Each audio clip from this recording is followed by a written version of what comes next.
Marriage counselors, what are the most common mistakes couples make? Expecting one person to be everything for them. You need friends, co-workers, a support system, and hobbies. Keeping secrets or lies. Failure to communicate effectively. This can be taught. I went to 5 sessions with my wife during a tough period. The best things we learned from that is 1. Never lash the other with past misbehaviors when trying to resolve a current issue. We have been married 17 years, so there is limitless crap we can pull out of our history together to highlight past wrongs, and that just derails what could be a quick resolution. 2. When one half says I am not happy about X, do not respond with okay but I am unhappy with Y. Fix X. Get settled. Then bring up Y if you still need to. 1. Keeping score. A partnership is a team, not a competition. Whether a person keeps score of everything they have done or everything their partner has done, it is a death knell for the relationship. This is one of the most common causes of resentment in a relationship. And you see it often when people use absolute terms to describe themselves or their partners. I always. She never. Remembering that each person has his/her own needs, abilities, skills, and boundaries is essential to a healthy couple. 2. Expecting that because your significant other knows you better than others and is around you most, that they are aware of all of your thoughts and feelings. Your partner is not psychic.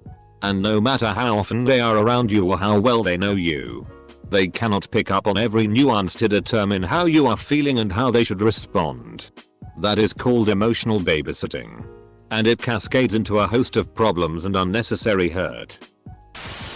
Not listening. Most people listen to respond and don't listen to hear. This is what I spend the most time teaching couples how to do. Divorce lawyer here. Talk about money. Talk about sex. If you're marrying someone with a STTY credit score, you should know how and why they ended up with it, lest you find yourself in their shoes very quickly. A credit score can cost thousands and take years to rebuild. Know if they have any tax liens or liability. Are they paying child support, and do they have any kind of garnishment? Who is going to be responsible for managing the finances? How many credit cards does the other person have, and what are their balances? I've seen money kill a lot of marriages. Another one a lot of people don't think of is actually talking about sex. Not just having it. Do you enjoy the sex you have? Would you like to have more of it? Less? Would you like to see it change? Do you or the other person have any weird kinks? Just have the talk. Different sexual wavelengths can be difficult to reconcile. Therapist here. Have served couples. Number 1 problem I see is overactive threat response, creating anger and rigidity. People don't stop to turn down their defense mode and lose sight of love because all their energy is going towards being right or controlling the outcome. Of course, that control comes from a place of fear. But fear and vulnerability feels too dangerous. So it typically gets expressed as anger, frustration, or rigidity. Surrender to not having control. Accept what's in front of you. And cultivate compassion. Please. Because you're rigid couples who just can't prioritize empathizing with each other over your fear response are driving me nuts. Close bracket. Edit. Just adding a smiley face. And that this is the most common case I see. Not the only. There are lots of folks who won't fit this pattern. As soon as couple stops being on the same team, fighting all the bullshit of life together, things fall apart. Get on the same team. Get behind each other's goals. If you're not on the same team, you're just going to wind up annoying the FCK out of each other.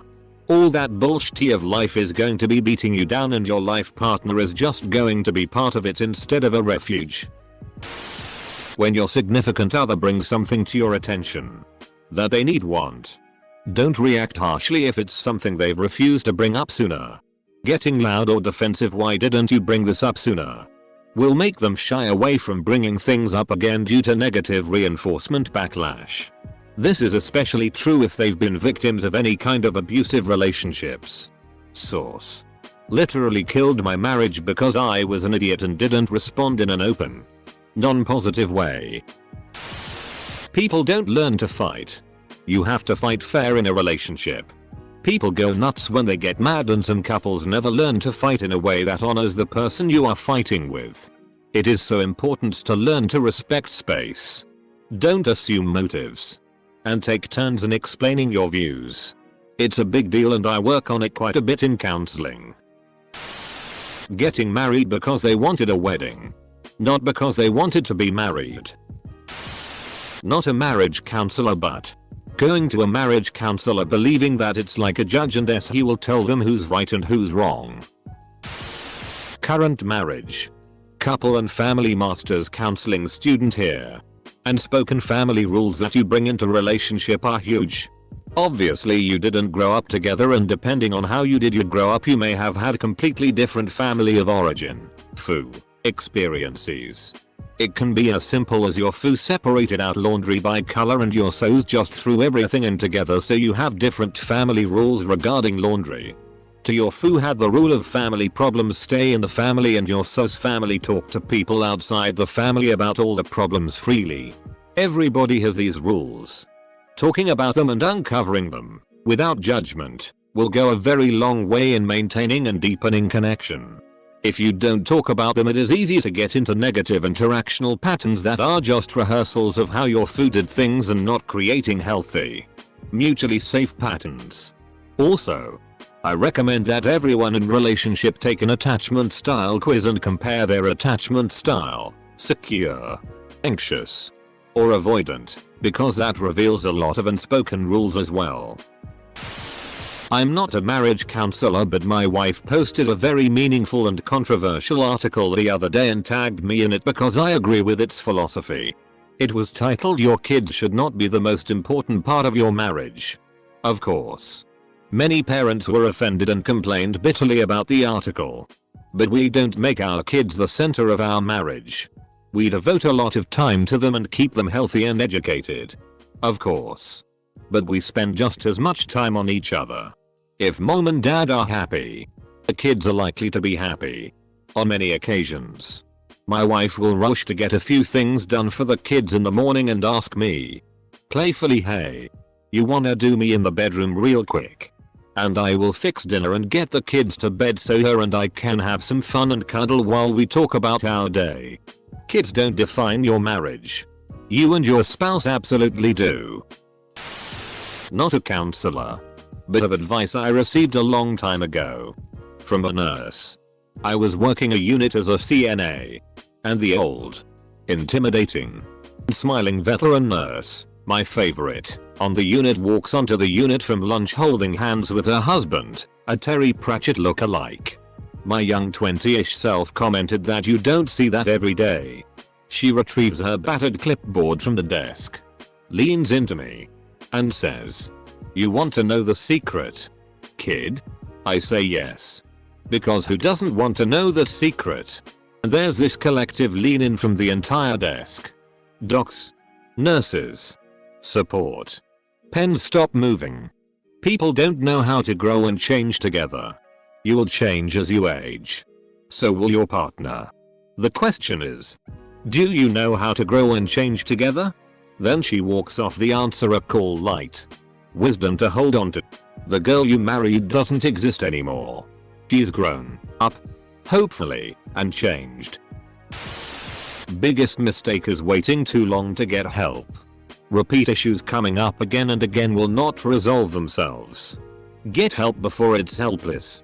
As I'm recently divorced marriage therapist, I cannot stress enough how important acknowledging repair attempts and keeping intimacy alive are as life-sustaining nutrients for your marriage. BTW. My ex is a therapist who changed religions and no longer thought sex was important. Soul incompatibility. Misunderstanding sex as a bonding activity. When one or the other believes sex is something one does to another as if it was just a utility. Treating their pets better than their partners. Wife doing her master's in psychology and has a certificate in marriage counseling. The main mistake being the use of the word you, your or any similar words targeting the other partner in an argument. For example, you said you would do the dishes. Close bracket. This puts the person receiving the comment into a defensive mode and they stop listening and get defensive. Thus, communication breaks down. I've been married for 10 years and my partner is an MFT. All of the suggestions in this thread are wonderful and accurate. The one thing that I want to add on to them is probably the biggest lesson that my partner and I have discovered over time. People change. You will change. They will change. It is nigh impossible to have the same relationship 2 years in that you did at the start. Don't try to hold on to it. The only way my partner and I have stayed together for as long as we have is because we were able to adapt to each other. That being said, don't try to force a relationship that's inherently dysfunctional. It's not a mark of failure for a relationship to end. Change seems scary. But the truth is you've already changed. Children. This needs more visibility. For the love of everything that is good and pure. Don't bring a child into a broken marriage expecting him to be the lifesaver. It has never worked and it will never. A child is supposed to be the consolidation of the mutual love of the couple. He arrives because the marriage is in a good place. Not the other way around. I work with kids and trust me. Most kids are fully aware when mom and dad are in a bad state and here's the only reason they aren't splitting. And also I have seen the typical dumb parent who believed once the child arrived her partner would have a change of heart and would be a better person. Of course it didn't happen. And of course the child was caught in the middle of that crossfire. Not a marriage counselor but attorney who deals with some divorces. Technically I am a counselor at law of sorts. The most common mistake I see is people getting married without any understanding of the legal repercussions.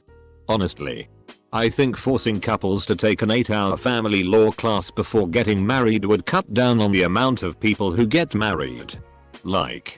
It's actually a pretty scary concept and it should be normal to not trust someone with as much power as you give them when you get married. Basically once a week, I get a phone call like, my husband is spending all my money. I need a divorce and my money back. That money is gone and it is almost certain there is nothing you can do about it. It's like people literally have no idea about the concept of marital estate. Not exactly a marriage counselor but speaking from experience. 1. Allowing family's friends to get too involved in the relationship. Remember the saying too many cooks spoil the broth? Yeah, exactly this. 2. Assuming you know exactly what your partner wants at any given point in time.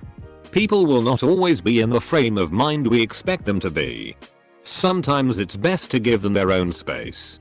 Asterisk. 3. Not discussing finances deep enough or avoiding it altogether. 4. Discussing really important decisions, making these decisions via text messages. 5. Not opening up to each other for fear of having a conflict. This tends to mount up tensions deep down inside and will normally come up when an argument occurs, thereby adding more fuel to the fire. 6. Adopting a tit-for-tat policy. One should aim to put their 100% commitment into a relationship for the sake of the relationship itself and not because they expect return sooner or later. They confuse love with the chemical high you get early in our relationship. That cannot last. For reasons built into our biology. A successful relationship is built on that feeling. It's built on mutual respect and a mutual decision to make it work each day. Till marriage counselors don't exist. In my experience, the most common problem married couples experience is going to see a marriage counselor instead of a licensed psychologist. The latter has significantly more experience and training to help couples. A marriage counselor has very limited training and can very easily do more harm than good. Source. Met with several marriage counselors. Were terrible. Had a psychologist specializing in couples. And he saved our marriage. Pastor here. There is a book on New Testament ethics called Dirt, Greed and Sex, which coincidentally are the big 3 issues in marital conflict. By dirt I mean household duties, including children. Greed is money management. And SX is, well, SX. Each topic requires communication and cooperation. Another note. The purpose of counseling is to alter the way you view your situation. This is true for individuals and for couples. Answers and solutions follow a change in perspective. Probably not communicating or money issues. Marriage. Can't FCK up a marriage if you don't get married. Using blaming language and projecting fears and mistrust. It. Husbands accidentally tripping and finding their ones in another woman. Or alternatively wives offering a tight, warm space to a new friend's cold penis. Having a child thinking it would save their marriage. The best advice I've seen online. The person you divorce is the person you married. Aka expecting people to change who they are. Putting the milk back in the refrigerator upside down. So how about a response from an LMFT now that we got all of the not marriage counselors out of the way? Not a counselor but not talking about considering long-term goals. For example, if one wants kids but one doesn't and deciding to move and get married without having some kind of understanding in place. Absolutely. I kind of hate this thing in pop culture where love conquers all. At least on the big things in life. Opposites most definitely do not attract.